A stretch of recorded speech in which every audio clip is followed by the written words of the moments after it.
No es el ruido lo que te destruye en una casa que guarda un secreto así. Es el esfuerzo constante, casi atlético, que todos hacen para no escuchar lo que ocurre detrás de una puerta cerrada.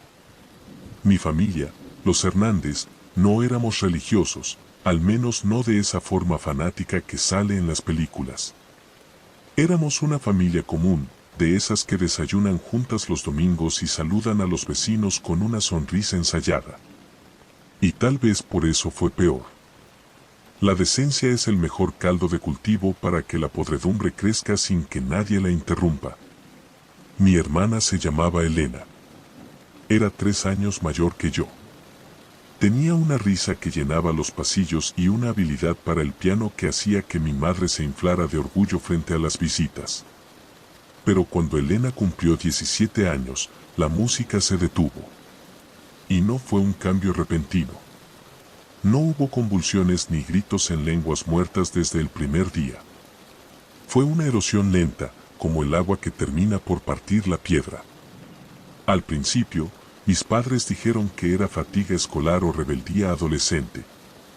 Elena empezó a pasar días enteros en su habitación con las cortinas cerradas. Pero lo que no encajaba era el olor. Empezó como algo sutil, un aroma a cobre, como cuando te sale sangre de la nariz, mezclado con el olor de la tierra húmeda de un pozo. Mi madre compraba aromatizantes por cajas, pero el olor simplemente se los tragaba, como si la habitación de Elena fuera un organismo que necesitaba alimentarse de la limpieza del resto de la casa. Una noche, bajé a la cocina por un vaso de agua. La casa estaba en esa penumbra azulada de las madrugadas. Al pasar frente a la habitación de mi hermana, escuché un sonido. No era un susurro. Era un clic. Un sonido seco, rítmico, como si alguien estuviera chocando 2 piedras pequeñas o piezas de hueso dentro de su boca. Clic, clic, clic. Me acerqué a la puerta, pero antes de que pudiera tocar el picaporte, sentí la mano de mi padre en mi hombro. Estaba helada. Vete a dormir, Luis. Tu hermana no se siente bien. Su voz era plana, sin emoción, pero sus ojos estaban inyectados en sangre.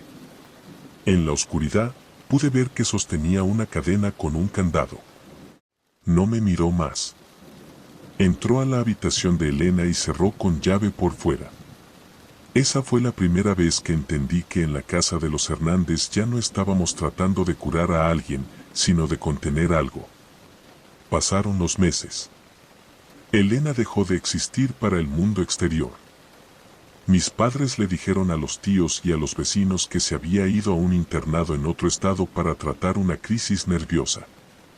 La gente les creyó porque en este país nadie quiere preguntar demasiado cuando ve la mirada muerta de unos padres que se están desintegrando.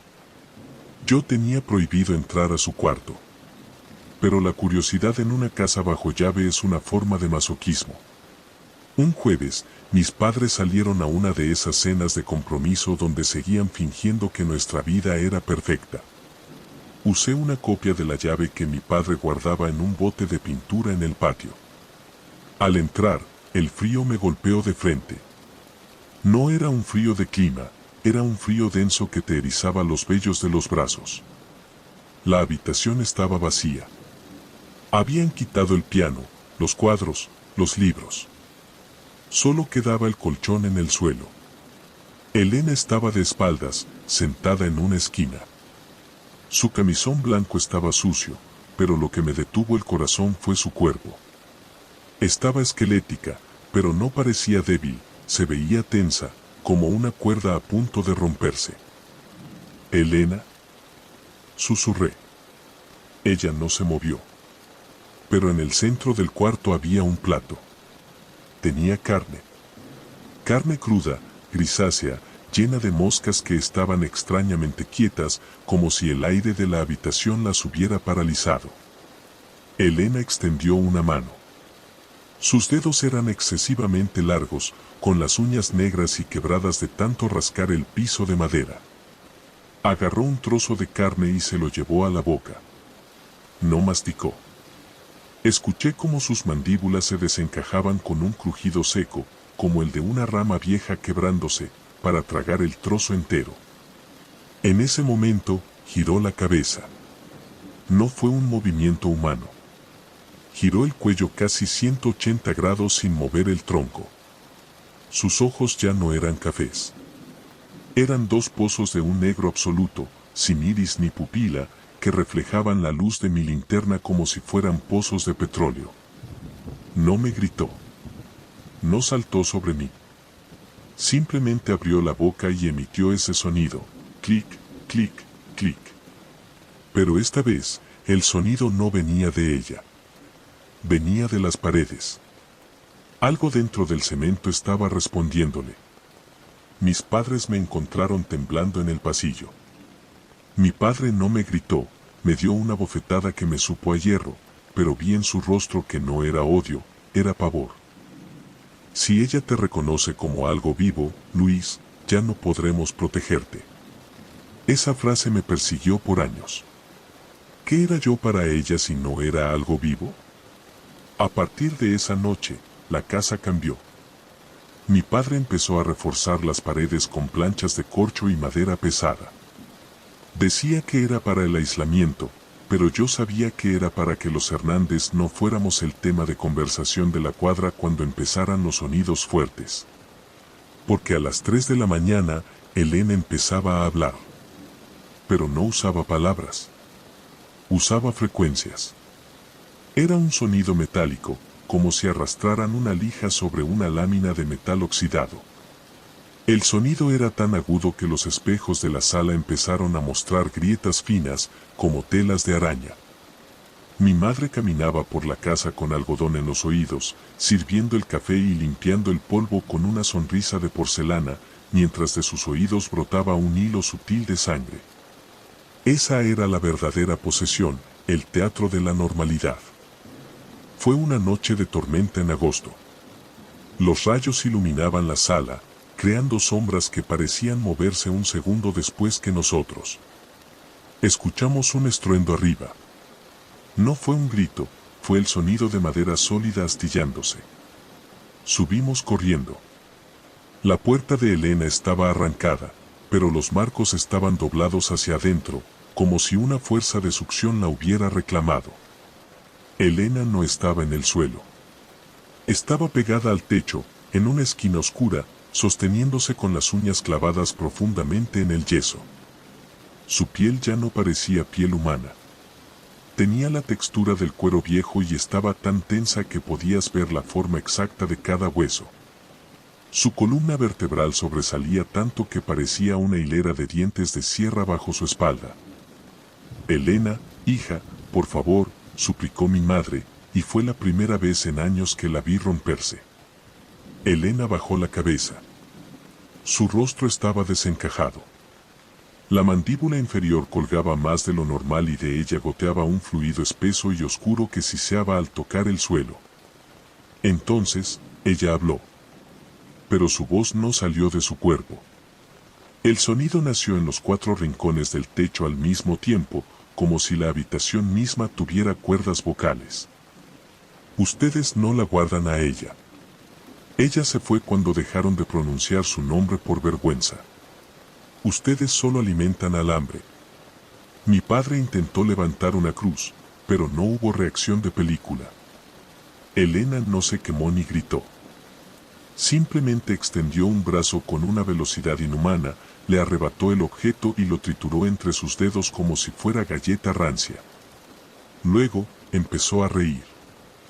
Pero era una risa compuesta, se escuchaba la risa de mi hermana a los 5 años, la risa de un hombre viejo con enfisema y un llanto agudo de animal herido, todo sonando a la vez. Esa noche los Hernández aceptamos nuestra condena. Bajamos a Elena al sótano. Fue un proceso que duró horas y que nos quitó lo poco que nos quedaba de humanidad. Tuvimos que usar correas de cuero y sedantes que mi padre conseguía de contrabando. Yo ayudé. Ayudé a encadenar a mi propia hermana a una viga de acero frío. Y lo hice por miedo. No miedo a ella, sino miedo a que el mundo supiera que mi familia estaba maldita. Elena vivió en ese sótano 3 años más. La casa se convirtió en un mausoleo. Las plantas de mi madre morían apenas cruzaban la puerta. La comida se amargaba en la despensa.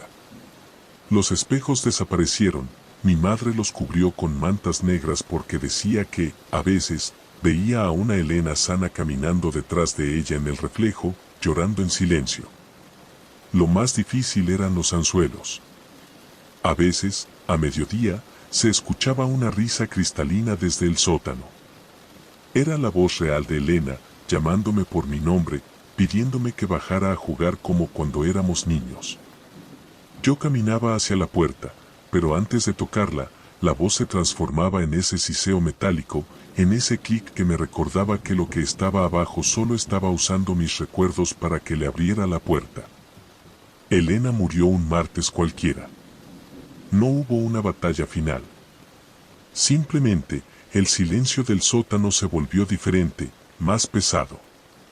Cuando bajamos, no encontramos un cuerpo. En el lugar donde debería estar mi hermana, solo había una cáscara. Una piel translúcida y seca, como la que dejan las cigarras en los árboles. Estaba hueca. No había órganos, ni huesos, ni rastro de sangre. Era como si lo que sea que habitó en ella se hubiera consumido toda la materia orgánica hasta que ya no quedó nada más que digerir y decidió marcharse. Mis padres no lloraron. Mi padre cavó un hoyo en el jardín trasero, bajo un árbol seco que nunca volvió a dar hoja, y enterramos esa cáscara en una caja de madera sin inscripciones. Limpiaron el sótano con cloro hasta que las manos le sangraron y compraron muebles nuevos. Hoy, años después, mis padres actúan como si yo hubiera sido hijo único. En las fotos de la sala, el espacio de Elena es una mancha borrosa, un error de memoria. Pero yo no puedo olvidar. A veces, cuando regreso a esa casa, escucho el sonido. No viene del sótano. Viene de adentro de las vigas. Un clic, clic, clic que me recuerda que el silencio de los Hernández tiene una forma muy específica de hambre. Y lo peor es que ayer, mientras me afeitaba, vi por un segundo que mis pupilas se dilataban hasta cubrir todo el iris y sentí ese aroma a cobre en la garganta. Porque en esta familia, el silencio no se rompe. El silencio se hereda. Y ahora me toca a mí guardarlo.